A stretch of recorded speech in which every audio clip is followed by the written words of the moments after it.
What's up, Leafs fans? Welcome back to another Leafs Nation After Dark. I'm Zack Phillips, and tonight we're going to be breaking down game number 21 of the Toronto Maple Leafs regular season, defeating the Utah Hockey Club.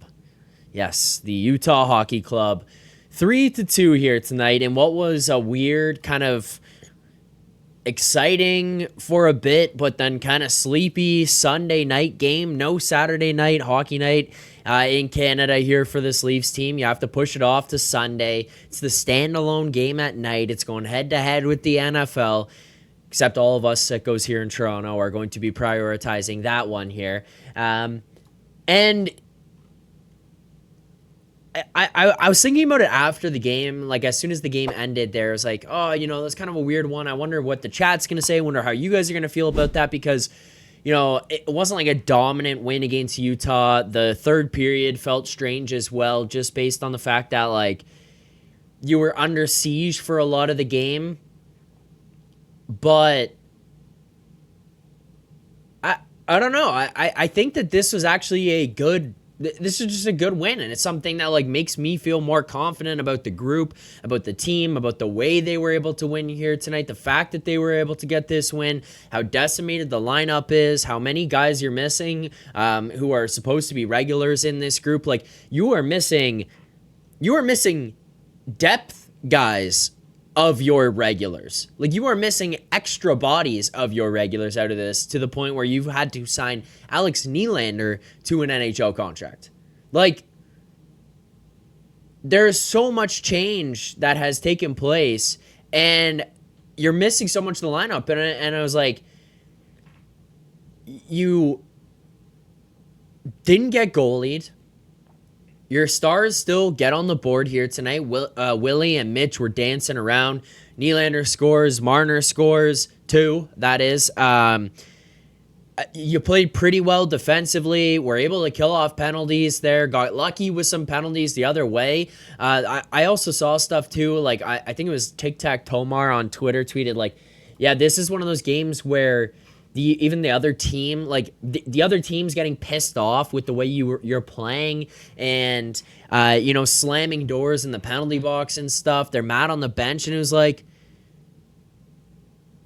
yeah, there was some sloppy play, 100%, and that is kind of expected, or should be expected. That is, in these games where you're missing a lot of guys, but it's a good win. Like, it's a good, solid win from start to finish. We're going to continue to break it down here. We will talk about our play of the game, our grade of the game. We will get to the best bet for tonight. We'll talk about the Nylander brothers. And tonight's show is a presentation of Bet365, proud partner of the Leafs Nation pregame and the Leafs Nation After Dark. Open an account with Bet365 today and bet on a huge range of markets. Use code NATION, N-A-T-I-O-N. That's code NATION, N-A-T-I-O-N. Whatever the moment, it's never ordinary at Bet365. But yeah, I mean, this is a good game, man. I think it was okay for it to be sloppy.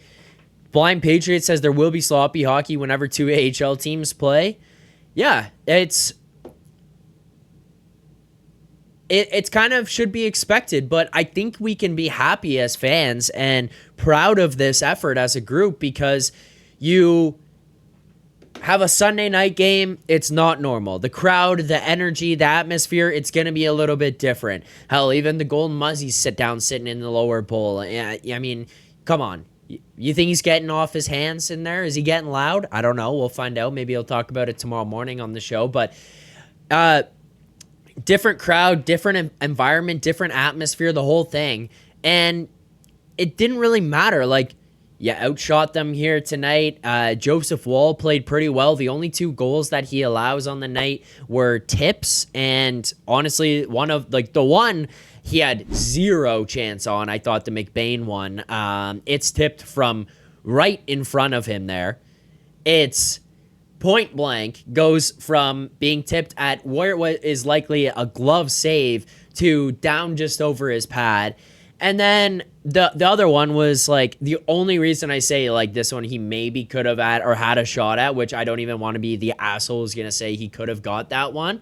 But he he could have maybe got a stick on it, but it's like it's also a tap in at the side of the net on a beautiful pass from Dylan Guenther, slings it down to the side, and Benoit kind of just let him get in behind him there. I know the way that the system's meant to be played kind of has that being the case, where Benoit is going to try to get in between the top puck, like the puck up top, and the guy there, where you're not going to focus too much on boxing him out, but lose his position a little bit there. I thought he kind of should have been a little bit lower down. Probably hears about that one a bit, and it's a tap in at the side. I mean, the only thing could have just been, again, potentially, like, I don't know, could he have broken it up with a stick? Maybe, but outside of that, tap in at the side. Like, neither of these are his fault. Looking at the expected goals, the chances created, this is one thing. I know our guy Mario Kart is going to ask me to do it later on anyways, so I might as well just get to it now. It's something I do want to bring up here of tonight's game. Like, think about how ugly that one was. Think about how just strange it was, and how in the third period it was like, yeah, we faced an onslaught, but you're able to hold it off. Look at the deserve to win a meter here tonight. Again, I don't think it's everything, but look at the deserve to win a meter. 81.9% in favor of the Leafs. And this, the part that I'm going to show you guys next, is the one thing that I think is the most important part of this all. So, if you guys remember, one of the big conversations has been ability to get to the front of the net, playing perimeter hockey, not getting chance. Yeah, great. You got 40, 50 shots on the night. But how many of those shots or those chances were in tight? How many of those were meaningful, impactful chances, good opportunities by this team that actually could have went in? A lot of times it's just empty calorie shots, and we look at it at the end and people get mad when we're like, they didn't get a lot of opportunity here tonight. People are like, well, they had 40 shots, and it's like, well, not a lot of them were that great, or a lot of them were outside of the triangle or the trapezoid there, like the actual dangerous part of the ice. Look at this. Look at the deserve to win a meter here, 81.9%, and then look at the scoring chances. Look where all of these Leafs chances are all bunched up. Like, they had an outrageous amount of opportunity on top of the blue paint. This is what you want.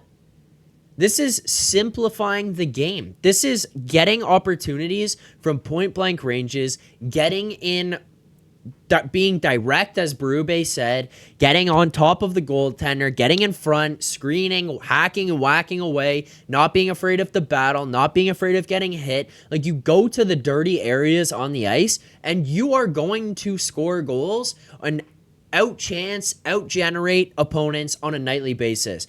I don't care if it's Utah, I don't care if it's the Vegas Golden Knights, and I don't care if you have half of an AHL lineup playing for you on any given night. If you play this style of hockey, when you have superstars like you do, and you have goaltenders playing as well as they are, you are going to give yourself a chance to win on any given night.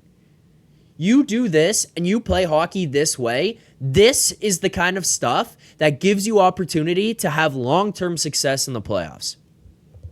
I don't want to just say, hey, this means they're going to have success. It doesn't. Things could obviously go wrong. Things could revert. They could play differently when it gets down to it. But this chart, the final time before I take it off here, this chart, look at the opportunities for the Leafs there in front. Look at the opportunities from the Utah here tonight. 2 goals for them. One of them right there at the side. The other one right there in the slot. Both tips. No shot for these guys. But the way that they are playing right now is drastically different than anything we've seen from this group. Just on top of the other team, net front chances, and actually creating dangerous opportunities night in, night out. Defensively, not allowing much to go on, not allowing too many exciting plays or anything like that happen for the other team. Not letting the penalty kill be any kind of downfall here where it's like, hey, we're just going to get peppered for 2 minutes. The power play here tonight, I thought looked actually pretty decent. Early going, I was like, this power play stinks. You go 1 for 6 on the night. Obviously can be better. But early on, I was like, yeah, this is a problem. I was getting pissed off with the zone with the drop pass on the zone entry. I was getting a little bit annoyed with the perimeter peripheral play from these guys where they weren't going to the front. And then all of a sudden in the second and the third period, third period didn't really happen as much. The second period, it was like quick passes, making Utah collapse, which I think was one thing that previously, even to start the season, we weren't doing as much, where they would pass around the outside and never converge on the net. Now they're tightening that up. You are making Utah or your opponent any given night shrink down, shrink the box, shrink the box, shrink the box. If you can make the opponent shrink the box like that, you're going to generate opportunities the way that they did. Tonight on the power play, there were plenty of opportunities where there were passes zipped through the front looking for tips, screens, deflections, redirections. Like the goal Marner scores comes off a pass across to Willie for the one-timer who it's a slap pass essentially as he's taking the one-timer. He's just taken a couple other ones. So Vejmelka's probably thinking, hey, here comes a shot. And he tries to hit Minton in front for the redirection. Just doesn't get enough of it. It ends up going to the corner. Mitch goes to the corner and gets the puck and just fires it off Vejmelka's skate as he's skating back towards the net, and it goes into the net. Yeah, lucky, obviously. Heads up play by Mitch. But it's like you are making you are making plays with the purpose of the puck going to the front. So many more chances created that way. Much more dangerous. And on top of that, the other thing is like, we don't need these guys, Nylander, Marner, Tavares. We don't need them jumping in and creating scrums. But so frequently, we would see them jump in to create or jump out of scrums when they start happening. Scrum goes on, boom, camera cuts, they're already at the bench. These guys aren't throwing bombs in the scrums here, but they will get in there in the front. They're not leaving immediately. I mean, we look at JT here now. It's like this guy's a different player. Scrum's going on in front of the net, stands there, not worried. Just stands there. All right, you guys are going to push and shove. I'll stand here too. I'm not going anywhere. Puck's in front. Hacking, whacking, everyone's trying to hit the puck, smacking into the back of the net off rebounds, puck's bouncing around.